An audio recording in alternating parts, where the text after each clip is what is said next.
और आगे बढ़ते हुए आपको बता दें कि सरकारी नौकरी की तैयारी कर रहे नौजवानों के लिए अच्छी खबर है। साल 2022 में यूपी असेंबली इलेक्शन से पहले यूपी एसएसएससी के कई अहम ओहदों पर नौकरियां देने जा रहा है। यूपी एसएसएससी के चेयरमैन प्रवीण कुमार ने जी मीडिया की टीम से बातचीत करके किन किन ओहदों पर तकर्रुरियां की जाएंगी, इसकी जानकारी तफसील से दी।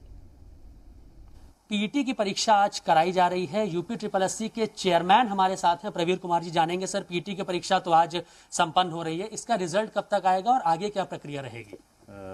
धन्यवाद। सबसे पहले मैं कहूँगा कि एक जो प्रारंभिक अर्हता परीक्षा जो पीईटी है, ये एक प्रदेश की सरकार के लिए जो है बहुत ही इंपॉर्टेंट एग्जाम है, क्योंकि इससे जितनी भी आगे भर्तियाँ अगले साल भर में होनी है उनके लिए रास्ता खुलेगा।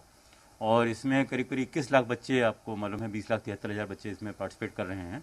हम 1 लाख स्कैनिंग पर डे की कैपेसिटी यहाँ पे क्रिएट करें अपने यहाँ, ताकि हम लोग 1 महीने के अंदर करीब इसका विलंबतम इसका रिजल्ट निकालने की कोशिश करेंगे। हमारी कोशिश होगी कि हम सितंबर एंड से पहले इसका रिजल्ट निकाल दें, और सितंबर में हमारा रिजल्ट आ जाता है तो अक्टूबर के बाद से हम लोग मुख्य परीक्षाएं हम लोग करा सकते हैं, उसके विज्ञापन निकालेंगे। सर, अगर हम पोस्ट की बात करें तो कौन कौन सी पोस्ट अभी यूपी SSSC की तरफ से आने वाली है, और क्या इसी साल मेंस परीक्षा हो जाएगी, उसका रिजल्ट आ जाएगा और नौकरी भी मिल जाएगी क्या?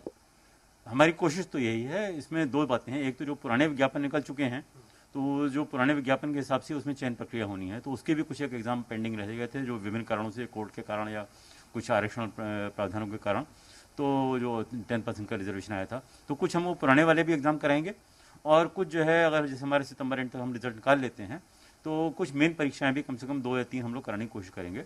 इसमें प्रमुख एक तो लेखपाल की हम कोशिश करेंगे, करीब 8,000 से वैकेंसी 8-9 हज़ार के आसपास, और वो हम कोशिश करेंगे करा लें उसका मेन एग्ज़ाम। दूसरा हमारे जो मेडिकल वर्कर्स का जो है उनका एग्ज़ाम है, तो वो भी करीब 9,000 वैकेंसी हैं, जो ANM वाला है, तो वो भी हम कोशिश करेंगे। 2 एग्ज़ाम, ये कम से कम 17,000, तो ये हमारे 17-18 हज़ार तो ये वैकेंसी हो जाएंगी। कैमरा पर्सन अमर के साथ मयूर शुक्ला, जी मीडिया, लखनऊ।